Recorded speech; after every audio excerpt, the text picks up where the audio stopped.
आप लोगों ने बचपन में उस चरवाहे की कहानी जरूर सुनी होगी जो बार बार भेड़िया आया का झूठा शोर मचाता था। लेकिन हर बार जब गांव वाले उसे बचाने के लिए दौड़ते हुए आते थे तो वो उन पर हंसता था। फिर जब एक दिन सच में भेड़िया आ गया तो लड़के ने बहुत शोर मचाया लेकिन उसे बचाने कोई नहीं आया। अंधभक्त और आईटी सेल के लोग यही भेड़िया आया वाला खेल पूरे देश के साथ खेल रहे हैं।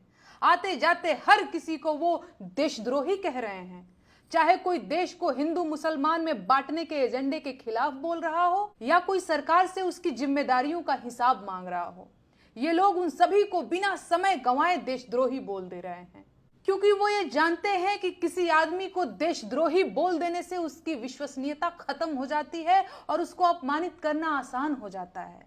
यह वही तरीका है जो जर्मनी में हिटलर ने आजमाया था। आज मैं सारे देश से कहना चाहती हूं कि जिस तरह से इस शब्द देशद्रोही को रोजमर्रा के बोलचाल की चीज बना दिया गया है वो देश के लिए ठीक नहीं है। देशद्रोही शब्द बहुत बड़ा शब्द है, इसके मायने बहुत गंभीर हैं। ऐसे में इसका प्रयोग बेहद संवेदनशील तरीके से किया जाना चाहिए। जिस तरह से इस देशद्रोही शब्द को बात बात पर गेंद की तरह उछाला जा रहा है, जल्दी ही हमारा सिस्टम और देश के लोग इस शब्द को लेकर अभ्यस्त हो जाएंगे और खतरा उसी दिन शुरू हो जाएगा। बिल्कुल वही खतरा जो गांव वालों को भेड़िया आया के शोर को झूठ मानने के बाद उठाना पड़ा था। देश भी उसी ओर आगे बढ़ रहा है।